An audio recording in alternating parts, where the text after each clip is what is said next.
सबसे पहले समझेंगे कि दो चर वाले रैखिक समीकरण क्या होता है। एक होता था द्विघात समीकरण, उसको जानते हैं, जिसका जो है घात जो है 2 होना चाहिए, पावर bx और e प्लस c बराबर 0 हो जाता था। ये द्विघात समीकरण होता था। एक होता था इससे पहले जो है रैखिक समीकरण होता है जिसका घात 1 हो। ठीक, ये हो गया आपका क्या रैखिक समीकरण।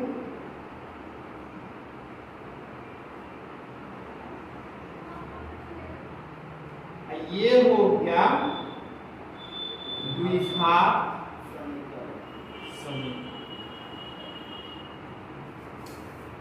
अब द्विघात समीकरण तो पढ़ चुके हैं, अभी पढ़ रहे हैं कि दो चर वाले रैखिक समीकरण। रैखिक समीकरण में एक घात होता है। जब एक घात होता है तो इस द्विघात समीकरण को मिटा देते हैं और जो रैखिक समीकरण है उसको रहने देते हैं। ठीक, रैखिक समीकरण है, रैखिक समीकरण में कहता है अब दो गो चर होना चाहिए। ठीक, तो दो चर कैसे होगा, एक वो x हो गया ax, एक by हो गया, तीसरा एक वो c जो होगा वो क्या होगा, और चरे का पद होगा कांस्टेंट। अब समझे कहाँ है, रैखिक समीकरण से हम दो चर पर आ गए और रैखिक समीकरण में भी आ गए। ठीक, तो हम लिख सकते हैं कि दो चर वाले रैखिक समीकरण में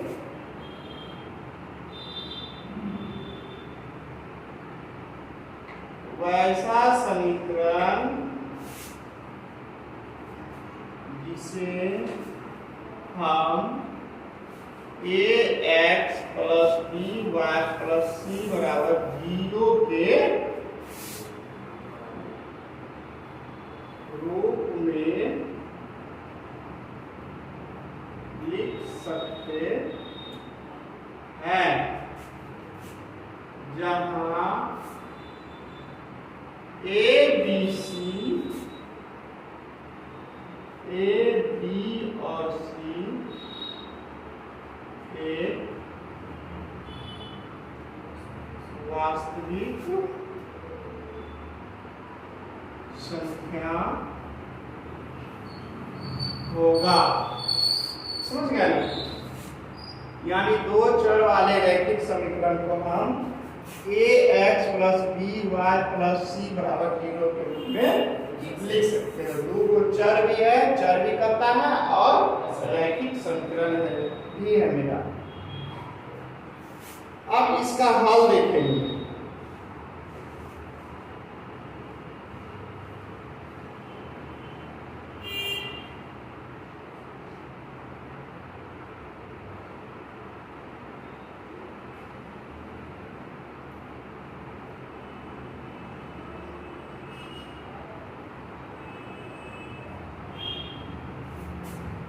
दो चर वाले जो रैखिक समीकरण अब हम समझ गए, इसको हम अंत में ऐसे भी लिख सकते हैं। अंक में लिखना होगा, ये तो फॉर्म हो गया, मतलब इस रूप में हम लिख सकते हैं। डिजिट में ऐसे भी लिख सकते हैं या फिर ऐसे भी लिख सकते हैं, कोई दिक्कत नहीं है। अब दो चर वाले रैखिक समीकरण का हल देखना है कि हल कैसे निकलेगा, मतलब सॉल्व कैसे होगा। इसमें भी हम कह सकते हैं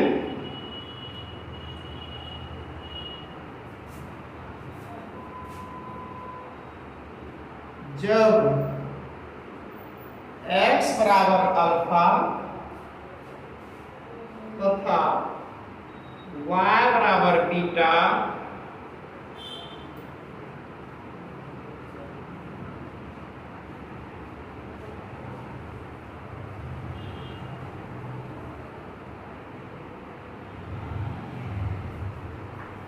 दो चर वाले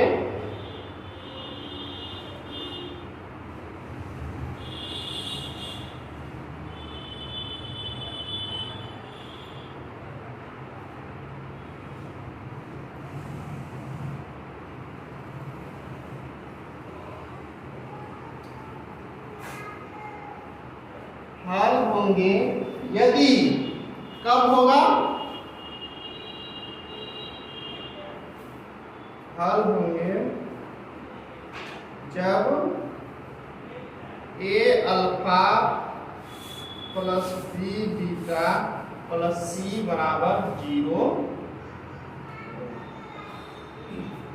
कहने का मतलब, इसका मतलब समझिए, ये कह रहा है कि दो चर वाले रैखिक समीकरण तो ये है, ये कह रहा है कि यदि x बराबर अल्फा, यानी कि x के जगह पे हम अल्फा लिख दें और y बराबर बीटा, यानी y के जगह पे यदि हम बीटा रख दें और c, यदि इसको हम हल करेंगे, यदि यह 0 के बराबर आ जाएगा तो यह जो x बराबर अल्फा मानेगा और y बराबर बीटा मानेगा, ये दोनों जो डिजिट होगा वह क्या होगा, इस समीकरण का हल होगा। थोड़ा सा समझ में आया होगा, इसको लिखिए, जब अब एग्जाम्पल लिखेंगे ना तब और अच्छा समझ में आएगा। क्वेश्चन है, बतावे कि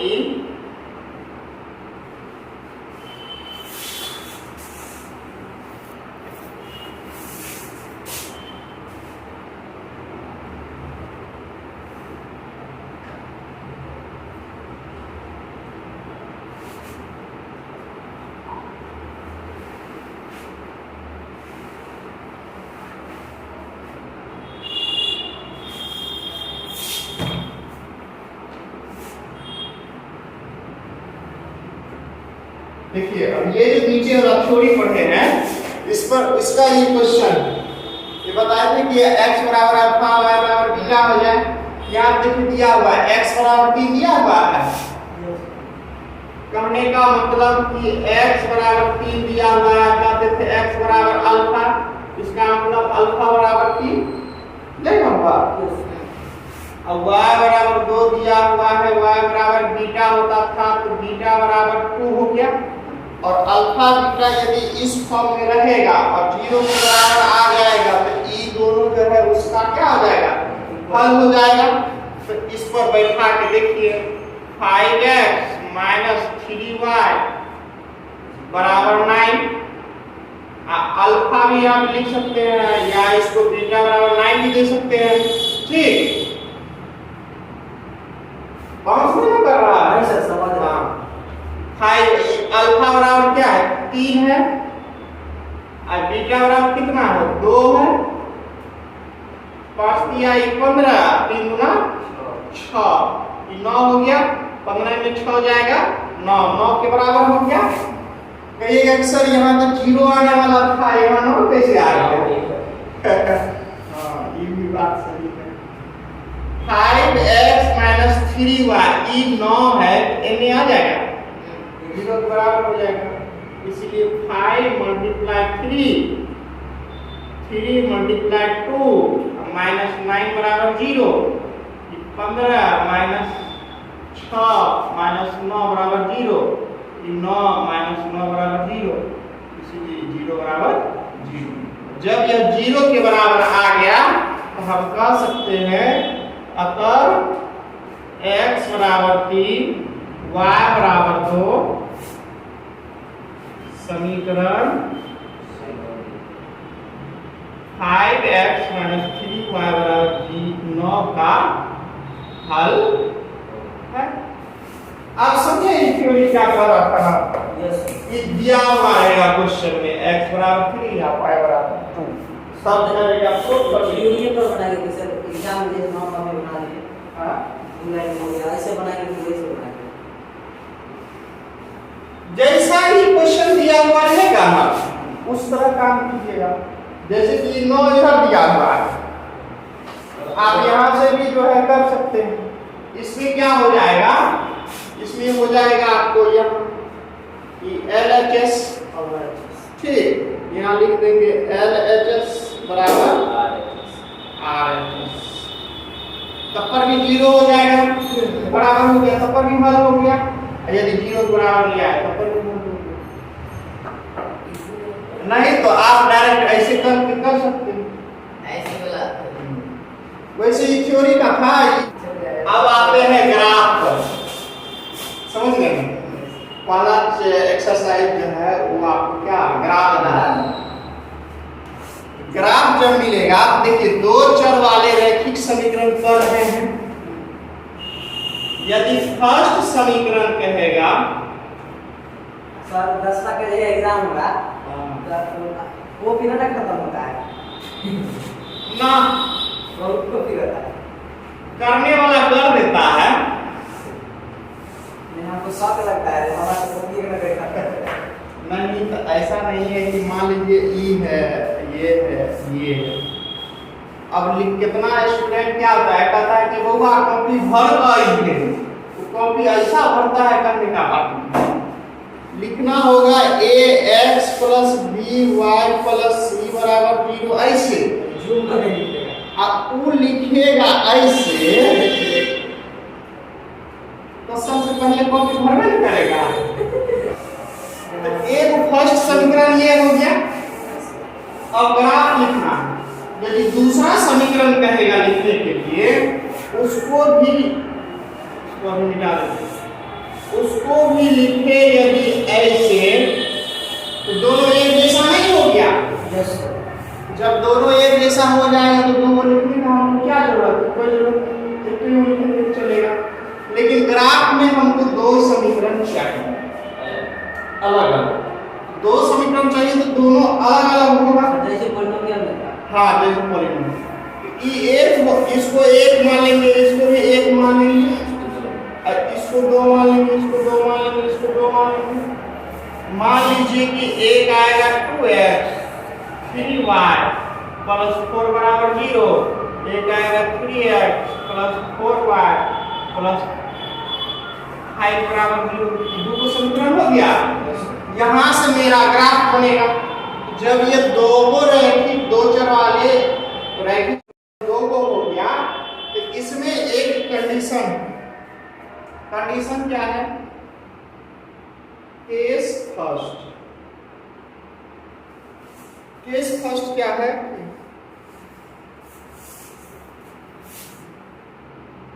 जब दोनों लाइन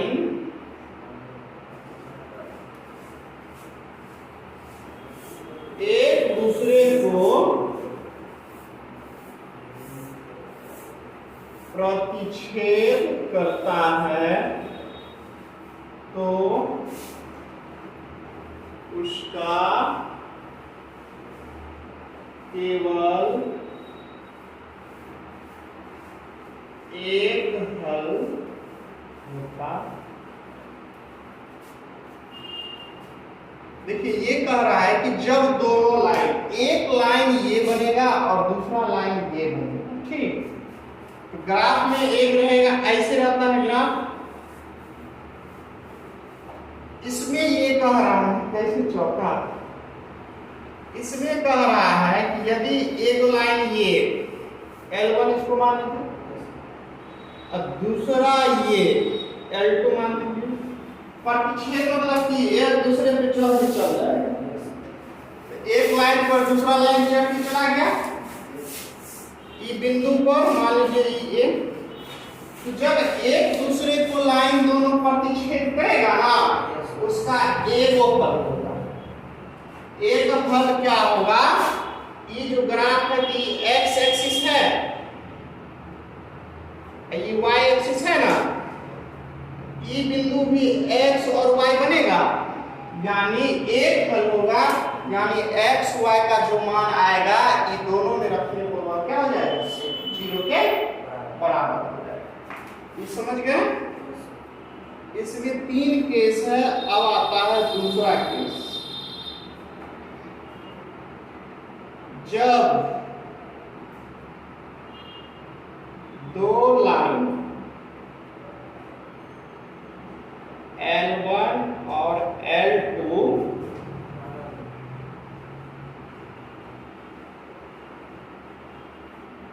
एक दूसरे के समांतर हो तो कोई हल नहीं होता। ये भी बन गया। मान लीजिए कि एक लाइन ऐसे है, एक लाइन ऐसे है, दोनों एक दूसरे के समानांतर होगा। अच्छा एक चीज बताइए, ई लाइन एक दूसरे के समानांतर है क्या? बताइए, समानांतर तो नहीं है लेकिन क्या है? समानांतर किसको कहते हैं? जो लाइन आपस में जाके कहीं नहीं मिलता। हाँ, ये समानांतर होगा? नहीं सर, सेम डायरेक्शन में चल रहा है। क्यों नहीं होगा? कोई दिशा में चल रहा है, कोई दिशा में चल रहा है। नहीं, आप बोले ना कि एक दूसरे के मतलब नहीं काटे, ये कह रहे हैं वो समानांतर होगा।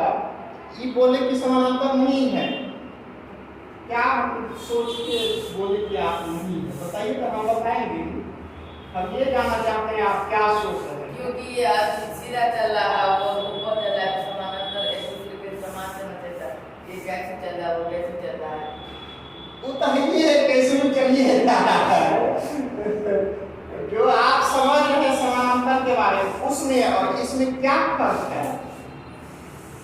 हम जो समझ रहे हैं सर कि ज़्यादा दूर तक एक्सटेंड है, कम है, मतलब सीधा है, वो ऊपर में है। ये देखिए, ये ऐसे दिए, इसको ऐसे दिए, ये दोनों भी समानांतर है। ये छोटा है, ये बड़ा है, तो ऊपर भी समानांतर है। लेकिन ई ऐसे है और ई ऐसे है, बोले सही कि दोनों समानांतर नहीं है, सही है।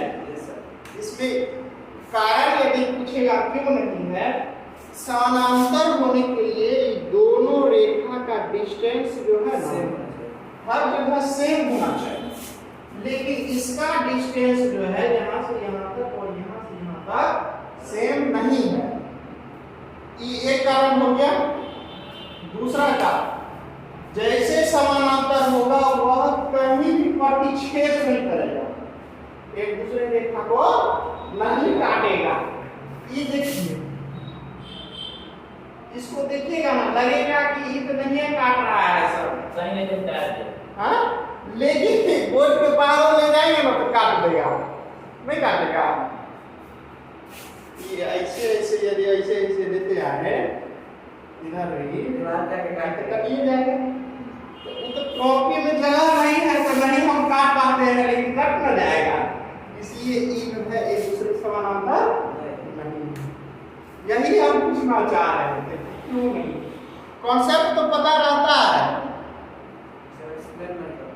हाँ, एक्सप्लेन ई L1 L2 अभी तनी देर है, उतना दिमाग नहीं जाना।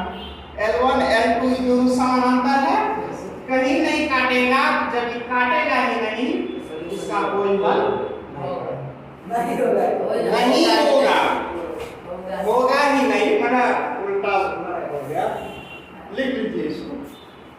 लाइन के जगह पे रेखा भी लिख सकते हैं, ठीक। केस 3 लिखते हैं हम।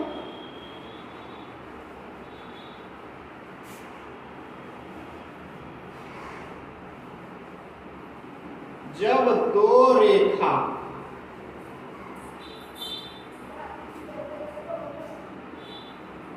L1 और L2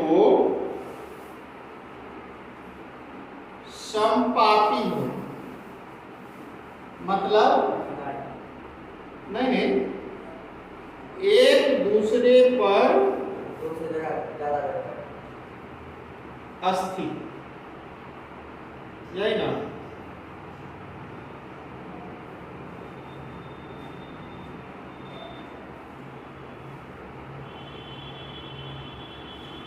तो उसके अनंत हल होते। ये पिक्चर मिटा दे, ये वाला लिख दीजिए।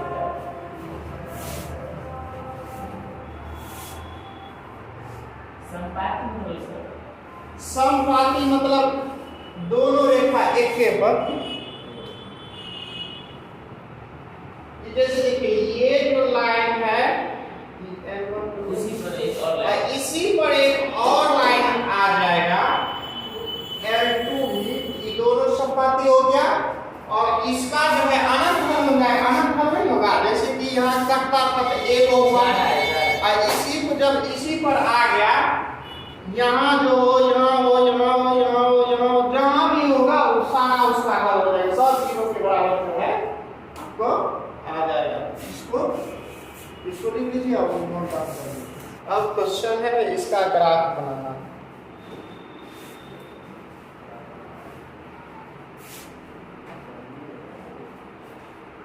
x प्लस 2y बराबर 3, 4x प्लस 3y बराबर,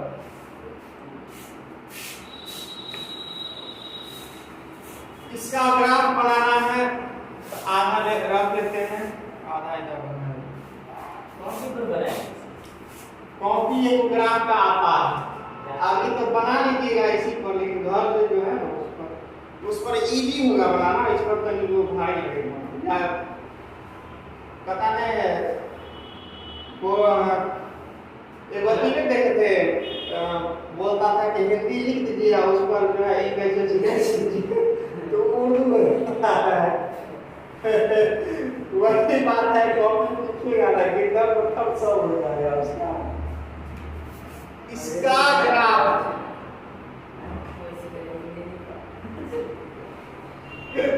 गाता था उर्दू लिखने के लिए, हिंदी लिख के रसना ऐसे छिट दीजिए उर्दू। इसका ग्राफ करता है, पहले इसको सॉल्यूशन करना पड़ेगा। सॉल्यूशन क्या करना पड़ेगा, एगो x लेंगे एगो y लेंगे, ठीक, 3 को लेंगे,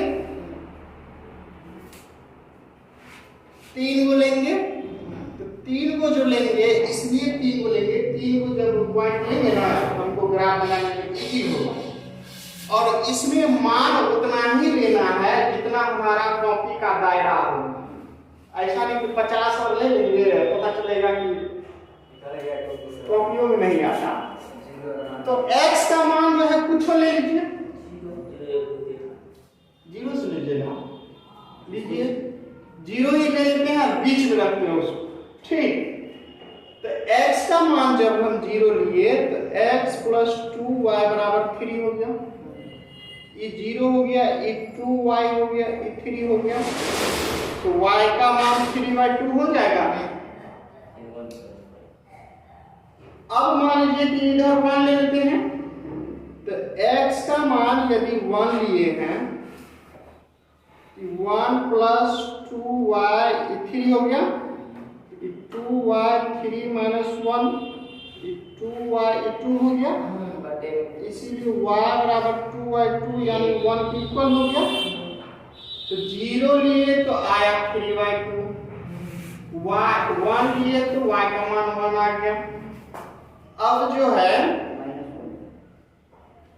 एक 0 से पहले वाला ले लीजिए, -1 ले लीजिए, तो -1 ले लीजिएगा, 2y 3 हो गया, 2y 3 प्लस 1 y बराबर 4/2 होगा ना, तो शॉर्ट कर दिए, कोई दिक्कत नहीं ना, ये हो गया, तो y बराबर 2 हो गया, तो यहाँ y बराबर 2 रख दीजिए। ई आया सिर्फ ऊपर वाला था, उसका भी निकालिए। अब इसका भी निकालना होगा, इसका तब बनेगा। इसका इधर ले लेते हैं,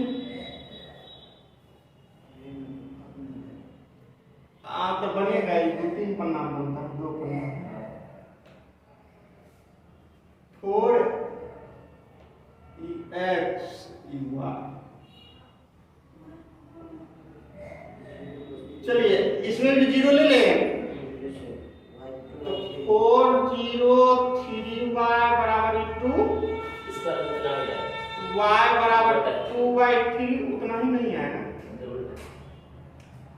अब इसको -1 ले लेते हैं, 4 - 1 3y बराबर 2, -4 3y बराबर 2, 3y बराबर 2 प्लस 4, इसलिए y बराबर 6/3, ये कट गया तो 2 आ गया, तो इसको यहाँ 2 लिख दीजिए।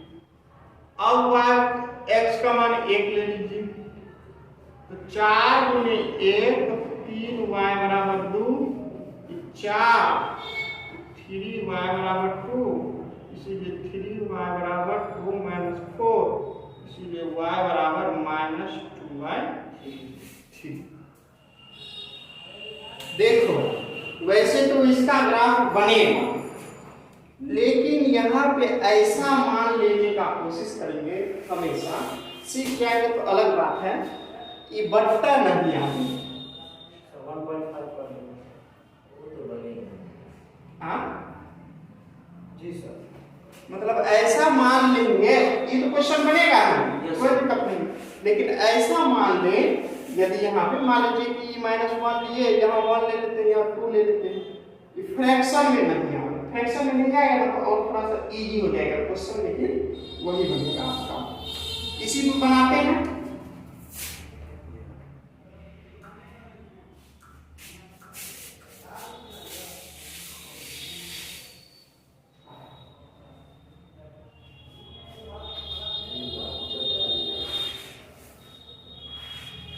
The x-axis, x dash,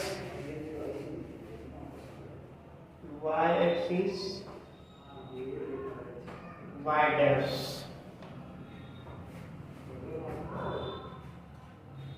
एक हो गया, 2 हो गया, 3 हो गया।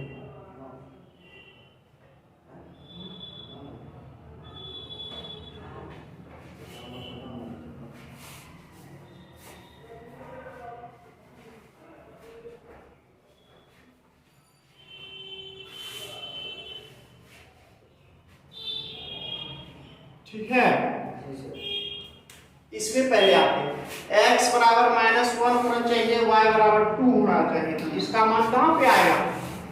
यहाँ पे। एक काम इसमें और करेंगे, एक पॉइंट का नाम लिख देते हैं, a बराबर -1, ठीक रहेगा समझने में। b बराबर 0 3/2, c बराबर 1/1, इसलिए आइए इसका दूसरा नाम लेंगे, P ले लीजिए, Q ले लीजिए, R ले लीजिए।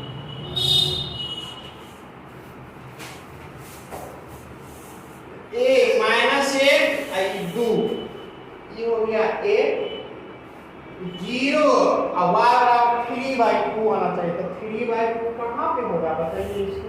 1.5 एक और 3/2, 1 और 2 के बीच में होगा। Yes sir. 1 को नाम 1 कर दो, हाँ 1.5, यहाँ पे हो सकता है x बराबर 0, y बराबर 3/2, ये हो गया b। आगे आगे 1 1 है, 1 1 यहाँ पर है, ये हो गया c। अब देखिए ये जो c हुआ, ई लाइन को यहाँ से ऐसे ऐसे सबको मिला के खींच देना। वो शादी छोड़ा वाला है तो हाँ, खींच देना है। कल कहा था बताइए। x प्लस 2y बराबर 3, कहीं और बनाया होगा। ई जो लाइन है, ये कौन सा समीकरण का? ई समीकरण का है। ई लाइन खींच दीजिए। अब आते हैं ई वाला समीकरण। ई है -1 और 2, तो -1 यहाँ है, y बराबर 2 होना चाहिए,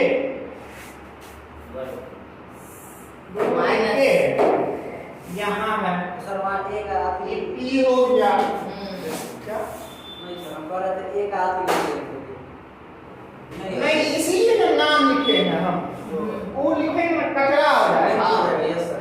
ग्राफ कॉपी में लिख दीजिएगा, वहाँ ठीक रहेगा। यहाँ लिखेंगे ना पता नहीं चलेगा क्या, इसीलिए नाम लिखिए। बाद है 0 2/3, तो 0 हो गया और 2/3 कहाँ होगा? 0.6 हाँ 0/3 0.6 है। ठीक ही बोल रहे हैं। ये देखिए ये 0 हो गया और y पे 2/3 लेना है, तो यानी 0 से लेकर 1 के बीच को 3 भाग में बांट देंगे और जो दूसरा भाग होगा ना यही क्या होगा 2/3 होगा, तो ये हो गया क्यों, समझ रहे हैं? ऐसा 9th में था। हाँ 9th का फर्स्ट लेक्चर याद रखना। हाँ हम 9th में वहाँ याद याद होगा। यानी अंश यदि छोटा रहे हर बड़ा रहे तब तो होगा ना वो 0 से 1 के बीच में होगा।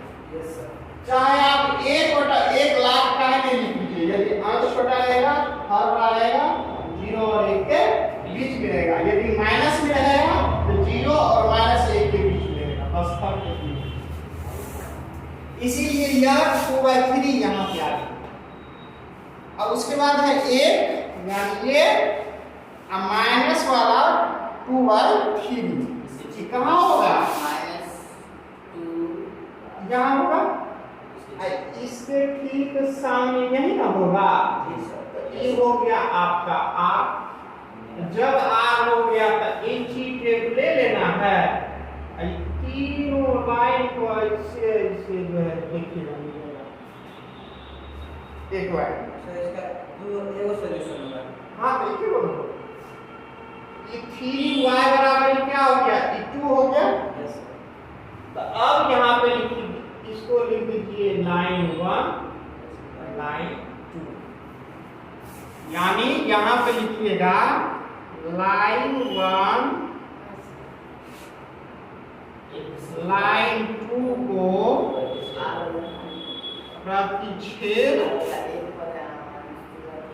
करता है, इसलिए इसका एक हल होगा। ये मसले में लिखे हैं इसमें सॉल्यूशन है उसमें लिखेंगे या फिर ग्राफ बनाए उसमें ग्राफ के बाद लिखिएगा नीचे L1 L2 को प्रतिच्छेद करता है, इसलिए इसका एक हल होगा। तो कौन कौन होगा? यही ना बिंदु है, ये जो बिंदु है जब ग्राफ कॉपी पर लिखेगा ना ये बिंदु स्पष्ट दिखाई देगा। ये कितना होगा? तो a का मान लिखिए कितना है? -1/2। यहाँ लिख सकते हैं कि -1 और 2 हाँ समीकरण समीकरण इसको 1 मान लीजिए, समीकरण 1 और 2 का हल हो गया। ग्राफ कॉपी में भी सिस्टमैटिक ढंग से बनता है, पता है कैसे बनता है? कि जितना पिक्चर है सिर्फ पिक्चर ही आपकी वाला बनाइएगा ग्रीन कलर वाला, जितना सॉल्यूशन है वो सब सारा वाला में लिखा था, उसके पीछे लिखा है। ऐसे ना बनता है जैसे कि ग्रीन वाला पेपर, जैसे कि ये वाला ग्रीन इसका ठीक जैसे ये वाला रहता है, इधर सॉल्यूशन रहता है, इधर ग्रीन रहता है इधर व्हाइट रहता है, तो इधर पिक्चर बनाइएगा और इधर सॉल्यूशन कीजिएगा। जी सर लेकिन जहां तक हम जानते हैं इसको एक पे छोड़ दीजिएगा, ये वाला ग्रीन वाला इधर चला गया, नहीं ग्रीन इधर रहता है, हां इधर रहता है हाँ इधर सॉल्यूशन रहता है। पहले फोटो बनाएंगे कि पहले आती बनाएंगे? पहले सॉल्यूशन करेंगे तभी तो फोटो बनाएंगे। पिक्चर इसमें बनता है अब सॉल्यूशन इसमें होता है, तब ना लोग आगे से देखेगा इसे, वैसे तो देखता है नहीं सर आप आप सर पहले फोटो में